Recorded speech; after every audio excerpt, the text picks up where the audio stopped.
こんにちは、ミッキーです。今回はベトナムニャチャン徹底攻略12選です。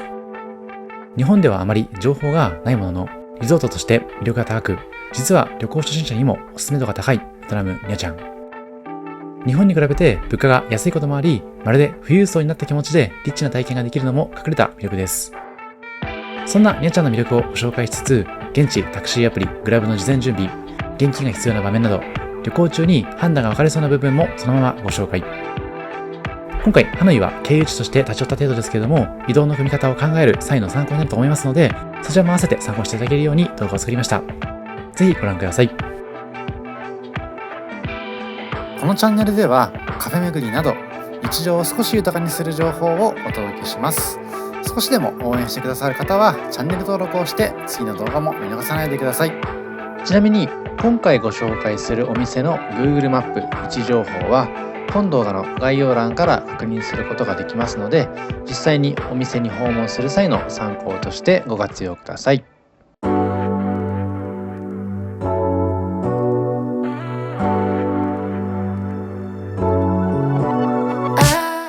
さて、今回の旅は成田空港からスタート。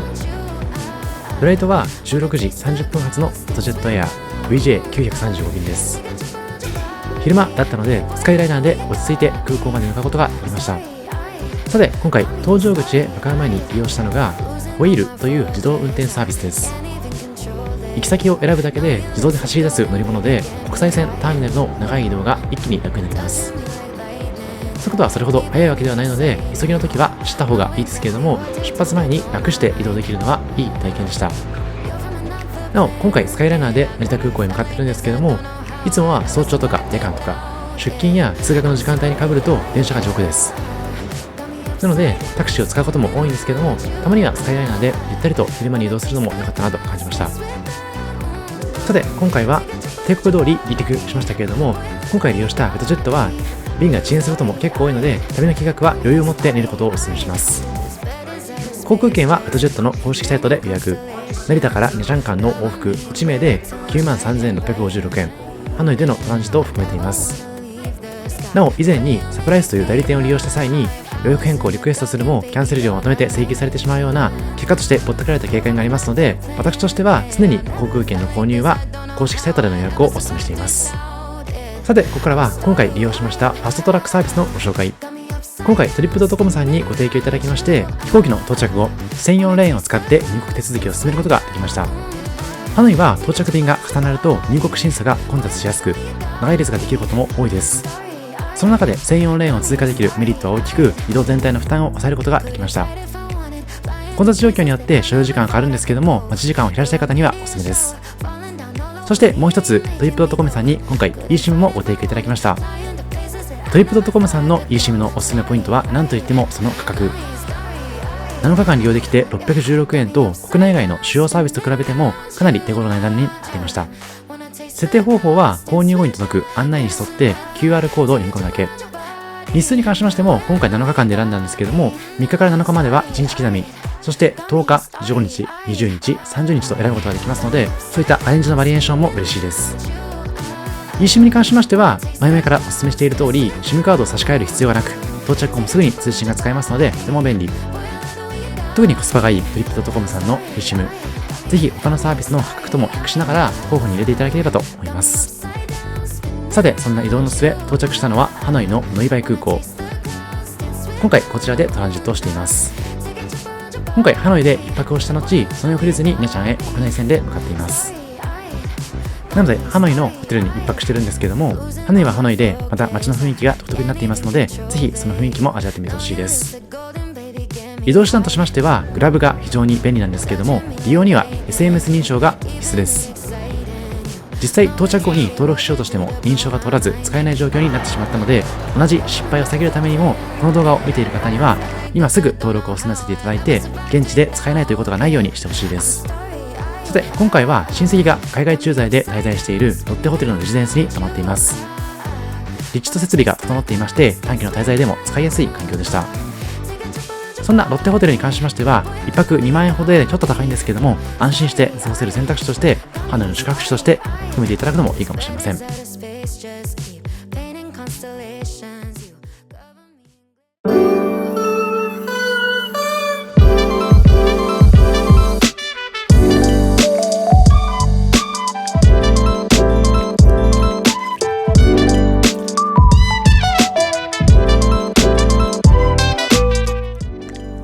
ハノイに到着して夕飯で伺いましたのはフォーリークオックスー。ハノイで定番として知られているお店です。観光客だけではなくて地元の方も利用していまして、時間帯によってはお店の前に行列が伸びることもあります。卓上のレモンやチリで味を調整できて、パクチーの量も自分で調整できます。苦手な方でも無理なくいただけるのはこのお店の利用しやすさにもつながっているようです。店内は開店が早く、席が空けばすぐに案内されるので、混雑していても待ち時間は比較的短め。フォーを初めて食べる方にも入りやすく、観光前後の時間に組み込みやすい便利な立地にあります。さて、この日いただきましたのは代表的な一杯であります牛の赤身を使ったチン。価格は6万ベトナムドン、約350円ほどです。観光地にありながら手頃に食べられる点は魅力的。スープは透明感がありまして、牛骨の旨味がしっかりと出ているタイプ。後味も重くなかったです。麺は柔らかめでスープと馴染みも良かったです。さて、こちらは翌朝早朝に伺いましたハノイ大教会。1886年に完成したカトリック教会です。パリのノートルダム大聖堂をモデルにした左右対称の外観が特徴的。正面の塔は街の中心でひときわ目を引きます。フォトスポットとしても人気なので、ぜひ訪問してほしいです。続いてご紹介しますのは、ハノイでも知名度の高いフォー専門店、フォーテン・リー・クオック・スー。ハノイでも特に知名度が高いフォー専門店で、ミシュランのビブグルマンにも選ばれています。現地の方から観光客まで幅広く利用されていまして、時間帯によってはお店の外に列が伸びることもあります。それでも開店が早く、席が空き次第すぐ案内されるので、待ち時間は見た目より短めです。提供される方は牛肉が中心。注文時に部位を選ぶスタイルになっています。赤身、脂身、ミックスなど好みに合わせて細かく選べますので、その点も嬉しいです。スープは透明度の高いタイプで、牛骨の旨味がまっすぐに感じられて、香りも控えめ。食べやすい味わいが人気の理由になっているかもしれません。麺は柔らかめでスープとの馴染みが良く、全体として軽い口当たりに仕上がっています。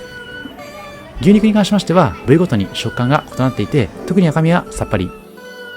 脂身やコクがあって組み合わせによる違いも楽しめます。追加メニューとしていただきましたのはこちら、揚げパンのクワイ。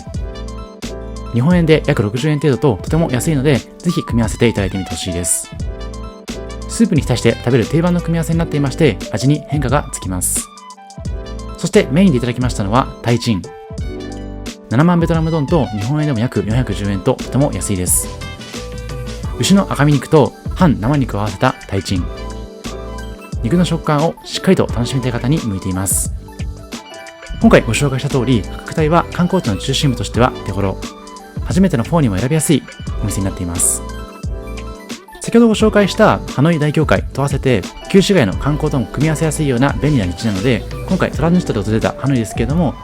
その魅力をたっぷりと味わえるような、そんなお店になっていました。さて、食後の散歩として訪れたのはホアンキエム湖。王様が神の亀へ剣を返したという漢剣伝説、その漢剣、剣を返すと書いてホアンキエムと呼ぶようなんですけども、そんな由来で作られています。湖畔は歩道が広く、旧市街のそばでも落ち着いた景色を楽しむことができます。そんなホアンキエム湖を散策した後に訪れたのが、旧市街でも人気のカフェ、ザ・ノートコーヒー。店名の通り、壁一面を覆う大量の付箋が特徴的で、店内の至るところにメッセージが貼られています。メッセージは観光客の投稿が中心で、国籍や言語も様々。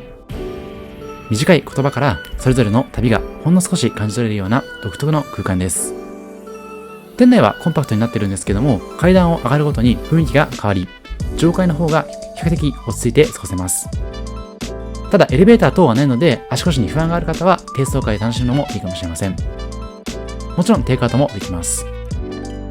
さて、席に着きますと注文したドリンクと一緒に付箋とペンが渡されます。自由にメッセージを書いて壁に残せる仕組みです。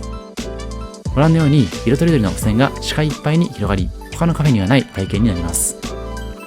ドリンクはコーヒーを中心にベトナムらしいメニューも多数揃っています。エッグコーヒーやココナッツコーヒーなど、観光中の休憩にも使いやすいラインナップ。どれも飲みやすい甘さに調整されています。観光客向けの価格設定ではありますが、立地を考えると利用しやすい範囲です。また先ほどのホアンキエム湖を歩いた後に休憩を挟む場所としても使われているようです。そんな保安系向こうを眺めながらコーヒーをいただける、そんなスポットにもなっています。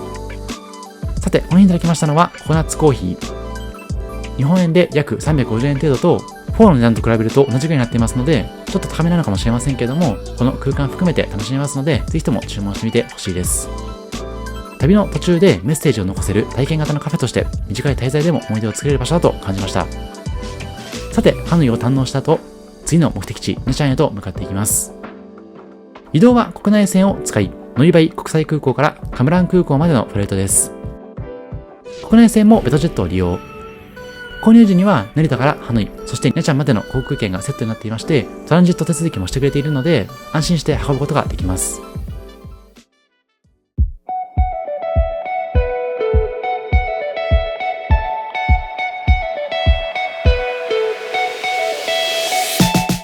さて、ついにカムラン国際空港に到着。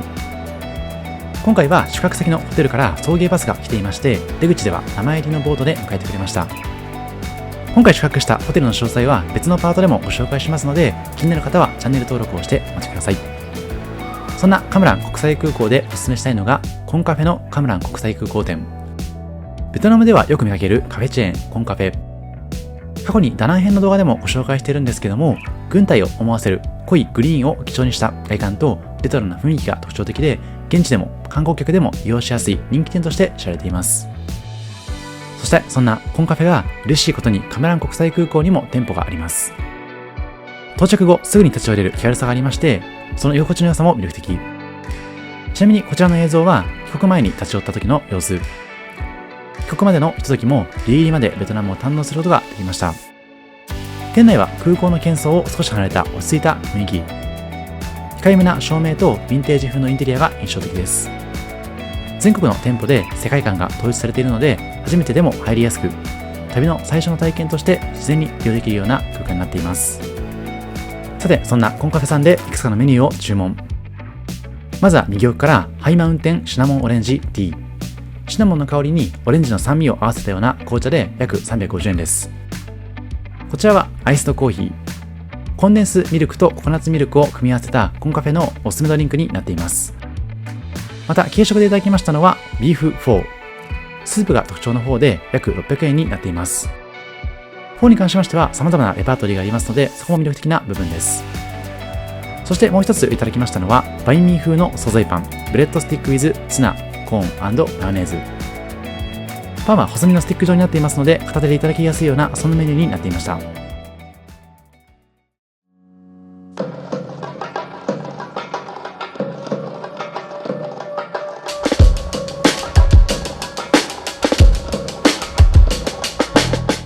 続いてご紹介しますのは、ニャチャンで代表的な観光スポットの一つ、ポーナガール島。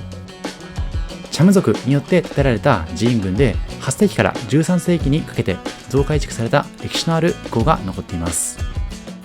町の中心部からもアクセスしやすく、近くまで行きますと赤茶色の塔が高台の上に姿を見せます。入場料は3万ベトナムドン、約180円です。そこで注意したいのが、支払いは現金のみという点。個人的にもキャッシュレスでいけるだろうと思っていたものの、実際には使えず、その場で支払うことができない時代になってしまいました。結局市内まで戻って両替可能なスパで現金を下ろすことになりました。そんな感じで両替できる場所は限られていまして、最初はホテルに行ったんですけども、ホテルでも日本円と変えてくれない場所がありましたので、多少レートが高くても空港やご自身が宿泊するホテルで最低限の金額を両替しておく方が安心です。現金がないまま向かうと、今回のように引き返すことになりかねないので、訪れる前に準備しておくことをお勧めします。さて、入り口を抜けますと階段が続き、進むにつれて塔の輪郭が近づいてきます。レンガの質感や装飾の痕跡が見えてきて、当時の建築技術の高さを感じられるような場所です。塔の内部は比較的コンパクトで、祈りが捧げられるようなスペースも残されています。観光地として知られているんですけれども、今も地元の方が日常的に参拝に訪れる場所のため、節度を持って見学する必要があります。また周辺は高台になっていまして、ニャチャンの街並みや川の景色が広がります。天気のいい日には海の青さも見えて、写真を撮る人が多いポイントです。また塔そのものだけでなくて、周囲の風景も含めて楽しめるのが魅力。敷地内には複数の塔がありまして、それぞれに役割や意味が違います。お保存状態がいい塔もあれば崩れた跡が残る部分もありまして、時代の変化を感じながら見学できる、そんな観光地になっています。レンガを接着剤を使わずに積み上げていると言われる技術の特徴的で、建築に興味がある方にも見応えがあります。そんなポーナガール島、ニャチャンを訪れるなら行程に組みやすいスポットの一つです。続いて訪問したのはロンソン寺。ニャチャンでよく知られています仏教寺院の一つ、ロンソン寺。創建は19世紀後半、火災や増築を経て現在の姿になったとのことです。白い巨大な仏像があるお寺として知られていまして、町の中心部からもアクセスしやすい場所にあります。入り口から奥へ進みますと本堂がありまして、地元の方もお参りに訪れる姿が見られます。華やかな装飾がある寺院ではありませんけれども、落ち着いた雰囲気の中で参拝できる環境になっています。また時間帯によっては静けさが際立ち、観光地でありながら穏やかに過ごせるのも特徴的です。そんな寺院の見どころは高台に立つ巨大な白い大仏。とはいえ、ただ大仏へ向かうには長い階段を登る必要があります。途中には竜のオブジェや鐘楼など様々な見どころがありまして、寺院の歴史を感じながら進める構造になっています。また階段は急な箇所もあり、気温の高い日にはこまめな休憩が必要です。ですので水分補給も忘れないようにしてほしいです。そして上まで上がりますと、ニャチャンの街並みを見渡せるような景色も広がっています。そこも一つの達成感を味わえるような、そんな空間になっています。晴れている日は海まで視界が抜けて街全体を見下ろす開放的な眺めにもなっています。そして敷地内には礼拝堂や仏像、祠が点在していまして、建築や彫刻が好きな方には見応え抜群。寺院の周辺には売店や休憩スペースもありますので、一息つきながら回るのも良さそうです。また周辺の道は車の出入りも多いので、移動の際には足元と動線だけ気をつけていただくと安心です。また大仏の背後には戦火で亡くなった僧侶の慰霊を示すモニュメントなんかもありまして、宗教施設としての役割が強く感じられる場所です。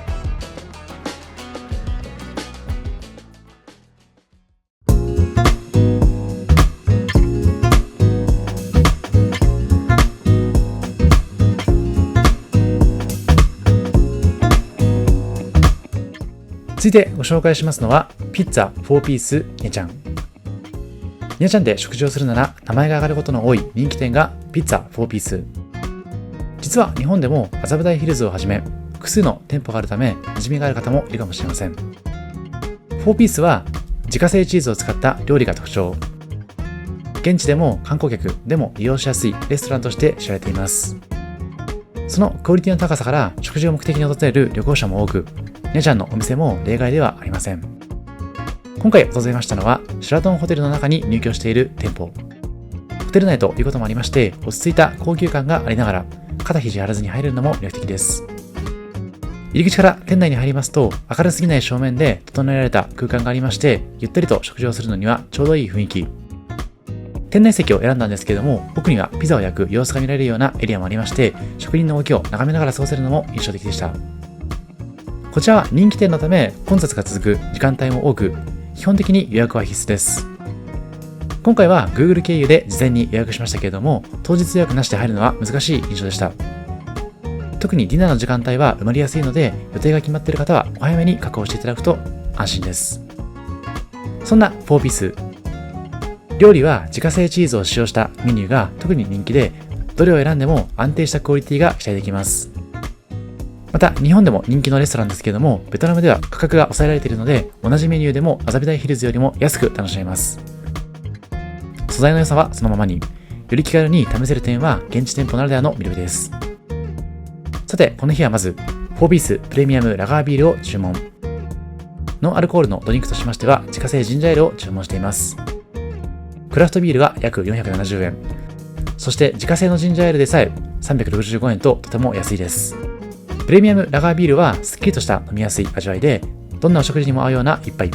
自家製ジンジャーエールはご覧のように自分で作っていただいて、その生姜の香りがしっかりと立つような仕上がり。このピースと書かれたグラスもとてもユニークでした。さてフード系でいただきましたのは、まずカニのトマトクリームソーススパゲティ。濃厚なトマトクリームにカニの旨味が合わさった一皿で、ソースの塩味と甘さのバランスも良く、約1500円という価格から考えても十分満足感のある内容でした。料理自体の提供スピードも手間がかかる割には安定していまして、注文後はスムーズにいただくことができました。さてもう一つ注文しましたのはピッツァのハーフ&ハーフ。今回は自家製ブラータチーズとパルマハム加えて4種のキノコをいただいています。ブラータチーズのメニューに関しましてはフルサイズでもいただくことができますし、こちらハーフサイズであってもブラータチーズが乗ってきますので、そこは嬉しいポイントです。麻布台ヒルズいただきますと確か3000円以上したかと思いますので、およそ半額以下でいただけるところは特に魅力的です。また今回いただいたメニュー以外にも本当にたくさんのメニューがありまして、店名にピッツァがついている通り何回訪れても満足できるようなメニューになっていますので、もし3人とか4人とかで訪れる場合にはもう1枚ぐらい頼んでもいいかもしれません。この地域行ってみたいと思っても情報量が多すぎて迷うことありませんか？このチャンネルでは実際に足を運んで体験したリアルな視点から観光や施設の魅力を丁寧にご紹介していきます。観光 PR や施設紹介、店舗紹介のご相談は概要欄のリンクからお気軽にどうぞ。それではこの後の店舗紹介もぜひ楽しみにしてください。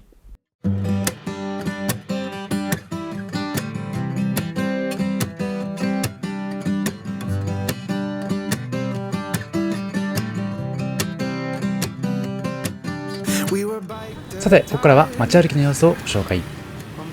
こちらはチャムフーン島、ニャチャンの海沿いを象徴する建物です。独特の穴のような形が特徴的で、海岸通りを歩くと自然と目に入ってきます。島の周辺は歩幅が広く、海風を感じながら散策できるエリアになっていますので、ぜひその雰囲気と合わせて楽しんでほしいです。さてこちらはスムモイ市場。スムモイ市場は地元の生活用品を扱う小さな市場。午前や夕方が中心のため、昼の時間帯にはご覧のような感じで多くの店がシャッターを下ろしているんですけれども、現地の暮らしを知るきっかけとして訪れてみると良さそうです。続いてこちらはニャチャン大聖堂。フランス統治時代の1930年代に建てられた教会で、街の中心部にあるランドマークの一つです。外観は石造りで塔が特徴的。高台の上に立っているため、近づくと教会全体の輪郭がはっきりと見えてきます。入り口に向かう途中には階段が続きますけれども、道幅が広めなので登りやすく、教会までの動線も分かりやすい構造です。そんなニャチャン大聖堂、訪問時に気をつけたいのが、入り口付近で入場料のような形でお金を求める人がいる点です。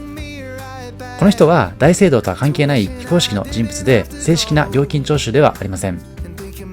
冷静に考えると大聖堂の寄付はあくまで任意なので支払いは不要です。なんだか無理やりお金をせびってくるんですけども、ぜひ無視していただいて堂々と中に入っていただいてほしいです。とは言っても基地内は礼拝に訪れる方もいらっしゃいますので、その方々には配慮していただくとお勧めします。また礼拝の時間が決まっていまして、その間は中に入ることもできませんのでご注意ください。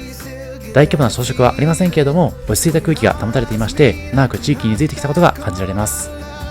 さてこちらはニャチャン市場、通称ダム市場です。市内でも規模の大きい屋内市場として知られています。建物は円形に近い独特の構造で、中心部からもアクセスしやすい立地です。中に入ると衣類、食品、土産物など幅広い品が所狭しと並んでいます。市場は大きく価格が分かれまして、ローカル向けの日用品を扱うエリアと観光客向けの商品が並ぶエリアの両方があります。衣類や雑貨のお店では価格交渉が前店の店舗も多く、同じ商品でも店舗ごとに値段が違ってきますので、購入を考えている方は複数の店を見ながら選ぶと安心です。食品エリアには乾き物や調味料が多く、ベトナム料理でよく使われるような食材も手に入ります。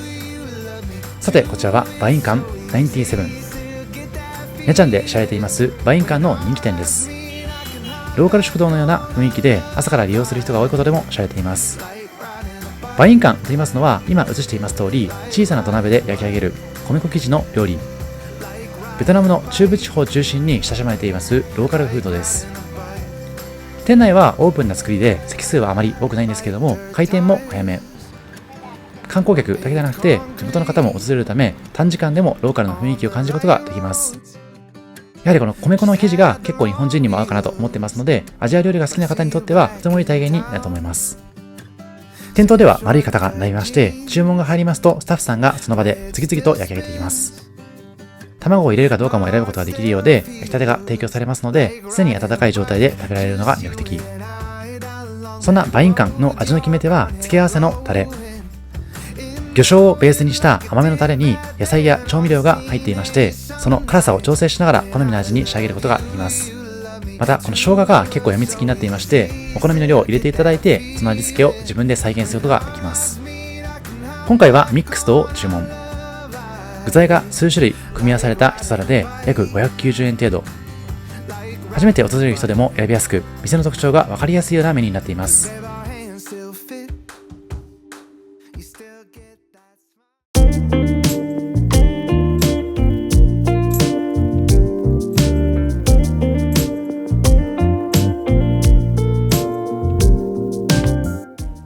続いてご紹介しますのは、ゲンちゃんで人気のカフェの一つ、オラカフェ。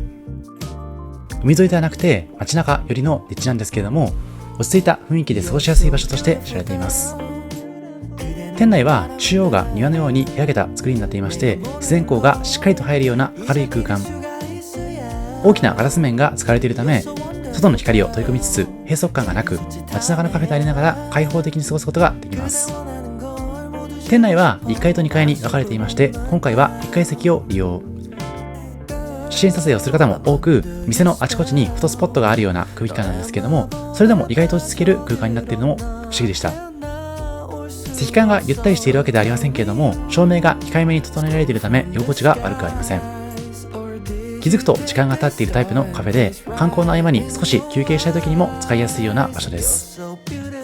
注文はカウンターで行うスタイルで、テーブル番号を伝えると席まで運んでくれます。混雑していても店員さんの動きは丁寧で、初めての利用でもスムーズに利用できる印象です。滞在中にコーヒー以外のドリンクを試したい時にも向いていまして、強い個性というかではなくて誰でも選びやすいメニュー構成になっています。店内ではドリンクのほか、ケーキや焼き菓子、パンも扱われていまして、軽めのデザートを注文したい時にも使いやすいような構成です。そんなフード系のメニューに関しましては、ドリンクと合わせて注文する方も多くて、長めの休憩としても利用しやすいです。さて、こちらは2階の様子。2階は2階でゆったりとしていまして、1階の雑多な感じとはまた違っていますので、むしろゆっくりしたい方には2階がおすすめかもしれません。実際に1階の混雑具合に比べますと、2階に関しては結構ゆったりしてたかなと思っています。さて、店内の様子に関しましては、日が落ちてくるとライトアップもされていきます。その様子も昼とは違った雰囲気になりますので、ぜひその雰囲気と合わせて楽しんでみてほしいです。明るい時間帯はご覧のようなすっきりとした印象。夕方以降になりますと少し落ち着いたムードになりまして、写真映えする空気感も変わってきます。なので、ちょうど夕方前に訪れていただきますと、昼と夜の2つの表情を眺めることができます。さて、魅力的なのはやはりドリンクやスイーツ。いずれに関しましても見た目が美しいのも魅力的。日本だとちょっと高いパティスリーで提供されるような丁寧な仕上げ方で提供してくれます。メニューについてはシグネチャーメニューに加えてベトナムコーヒー、そしてエスプレッソ系のコーヒー、またアイスブレンド系のジュースだったりとかソーダ系のメニューもありました。提供されるメニュー結構豊富なので、どんなものが出てくるか分かんないことも多いかと思うんですけども、メニュー表ではしっかりと写真付きで説明されていますので、そちらを確認していただいて気になるものを注文していただくといいかもしれません。また意外と英語名だけだと分かんないこともありますので、 Google レンズ等でそのメニューを映していただいて、どういった内容なのかというのを確認していただくのもいいかと思いますし、例えば最近だとチャット GPT 等にその写真やメニュー名を入れていただくと、その説明も補足することができるかなと思います。さて、この日に注文しましたのはライチピーチジャスミンティー。こちらはライチとピーチの香りがジャスミンティーに合わさったフルーティーなドリンク。もう一つはアプリコットピーチウーロンティー。いずれに関しましても300円ちょっとととても安かったのも魅力的でした。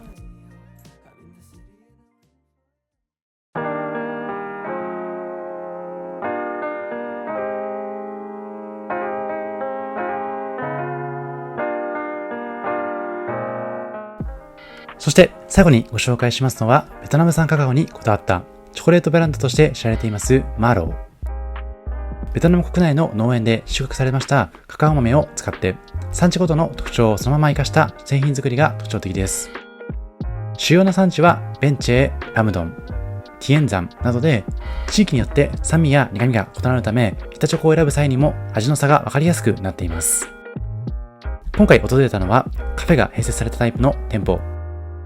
1階ではチョコレートの販売が行われていまして、カカオ比率ごとに分類された板チョコやギフトボックスが並んでいます。パッケージは落ち着いたデザインで、種類によって色分けされているため、目的に合わせて選びやすい構成になっています。一部の商品には試食も置かれていまして、味を確かめながら購入できるのは観光客にとっても便利な点です。マーローはベトナム国内でも品質にこだわるブランドとして定着していまして、現地の一般的なチョコレートと比べると価格帯はやや高め。板チョコ1枚あたりの価格は数百円からで、輸入品よりは手に取りやすく、ローカルブランドとしては高品質といった位置づけです。パッケージも美しいのでお土産として使いやすく、軽量で持ち帰りやすいため観光客からの人気が高い商品にもなっています。また1階の販売コーナーにはチョコレートの精製機やコーヒーの焙煎機も設置されていまして、制作過程に関係する設備を間近で見られる点もこの店舗ならではの特徴です。また商品棚には板チョコだけでなくてナッツ入りのシリーズや少量サイズのパック商品、ギフトセットなども並んでいまして、用途に合わせて選びやすい構成になっています。なので観光の途中で立ち寄っても短時間で商品を選びやすく、買い物と休憩を一緒に済ませられる点も魅力的です。さてこちらはカウンターの店内ショーケース。チョコレートを使ったペーストリーも並んでいます。タルトやムース、ガナッシュなど複数種類ありまして、どれも産地別のチョコレートを使い分けているのが特徴的です。見た目の仕上げも丁寧で、素材の色合いを生かした落ち着いたデザインが多く、ブランドの世界観が反映された構成になっています。板チョコとはまた違った形でカカオの味わいを試せるので、ドリンクと合わせて楽しみたい方にも向いています。店内に関しましては1階にも席が少しあるんですけども、2階の方が席が多めなので、ゆったりと過ごしたい方は2階がおすすめです。ご覧のように焙煎機でコーヒーやカカオが焙煎されている様子も印象的なので、その様子もぜひじっくり眺めてみてほしいです。さて今回立ち寄りましたのは2階のスペース。2階は比較的静かな環境で過ごせるスペースになっていまして、販売スペースとはまたちょっと違った雰囲気。明るい店内にテーブルとチェアが並んでいまして、そのアーティスティックな空間も魅力的です。特に窓側の席に関しましては明るくなっていまして、ドリンクを飲みながら少し休憩するのにもちょうどいい構成になっていました。もちろん時間帯によるかとは思うんですけれども、1階の販売コーナーに比べて2階もゆったりとしていましたので、意外と穴場的にカフェとしては使えるかもしれません。また産地の地図が結構いろんなところにありますので、この産地で取れてるんだといった勉強もしながらくつろぐことができそうです。注文してから提供までも少し時間がありますので、注文した後席に着いてまた少しチョコレートの販売コーナーを見てお土産用の商品を探していただくのも良さそうです。さてこの日は店内でドリンクを2個注文しました。1つ目はチョコレートクランチ。濃厚なチョコレートに軽い食感が加わったドリンクで約825円。チョコレートの風味がしっかりと感じられまして、甘さも強すぎず飲みやすい仕上がりになっていました。そしてもう一つはシグネチャーマーロー。カカオの香りが強く、すっきりとした甘さのチョコレートドリンクで約620円。初めてマーローを訪れる方にも選びやすい定番メニューになっています。そんなシグネチャーマーローは、つけていただきますスプーンですくっていただきますと、中にチョコレートが入っていますので、そんな隠れた魅力も感じてみてほしいです。以上、今回はベトナムニャチャン徹底攻略12選としてご紹介しました。まず、ニャチャン市内の本土エリアの魅力をぎゅっと凝縮してお届け。そんな12選をお届けしつつ、トランジットで楽しめるようなハノイの魅力も少しご紹介していますので、もしハノイで一泊する予定がある方に関しましては、途中でご紹介しましたポーテンだったりのミシュラン・ビブグルマンの魅力も感じてみてほしいです。また、最後にご紹介させていただきましたマーローに関しましては、お土産にとっても良さそうだったので、ぜひ選択肢として含めてほしいですし、ちょっとチョコレートになっていますので、溶けてしまう心配がある方に関しましては、これなどの工夫もしていただきつつ、手荷物で持って帰ることを個人的にはお勧めしています。あとは何としても予約してほしいのが4ピース。もし日本で機会がありましたら、麻布台ヒルズのお店も訪れつつ、こちらの値段の安さだったりとか、その味の魅力を感じていただくのも良さそうです。さて、ここからはアフタートーク。旅の準備についてです。私はいつも旅の前にチェックリストを設けていまして、そちらを確認しながら旅の準備をしています。最近はスマートフォンさえあればなんとかなるかなと思うんですけども、結構不安な方もいるかと思いますので、参考程度にいくつかご紹介します。まず、旅の準備として利用していますのはクレジットカードの海外旅行付券。今回の場合はスカイライナーでセゾンカードを使っていますので、その段階で保険適用になっています。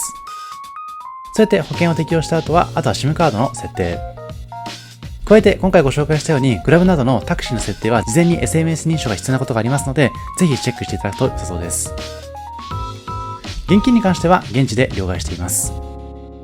あとは充電器、モバイルバッテリー、ヘアセット用品、あとは撮影用にカメラ、SD カード、ND フィルター、小型照明、あとは盗難用に携帯ストラップを設けています。あとは気休め程度にエアタグを忍ばせておくとロストパッケージにも備えられます。他は着替えだったりとか、あと個人的にはサングラスや帽子は1個持っておくと天気の変化にも備えられます。意外と傘よりもレインコートの方が役に立ったりしますので、レインコートも忍ばせておくと良さそうです。あと観光に使えるような小型バッグ、ウェットティッシュやポケットティッシュ。特にポケットティッシュは水に流せるものがあると良さそうです。あとは虫除けスプレーだったりとかかゆみ止め。常備薬も必要。常備薬に関しましては、葛根湯などのちょっと体調が悪い時に使えるものに加えて、アセトアミノフェンのような解熱剤を備えておくと良さそうです。現地の薬に関しましては、どこの国に行くかにもよるんですけども、効果が強すぎたりとか体に合わないこともありますので、日本のものを持っておくと安心です。あと、個人的におすすめなのはタコ足の電源プラグ。海外電圧に対応しているタコ足電源プラグがあると何かと使えますので、必ずスーツケースに忍ばせておくと安心です。今回はトリップ .com さんのご好意で SIM カードをご提供いただいたんですけども、SIM カードに関しましては、私の知る限りでは、今回のトリップ .com さんの SIM カードが一番安かったので、そちらを確認していただくと安心できるかなと思います。有名な会社さんなので、サポートが受けられるのも嬉しいポイントです。皆さんの方でも他にこんなものを準備していますよとかありましたら、コメント欄の方で教えてほしいです。以上、ミッキーでした。ありがとうございました。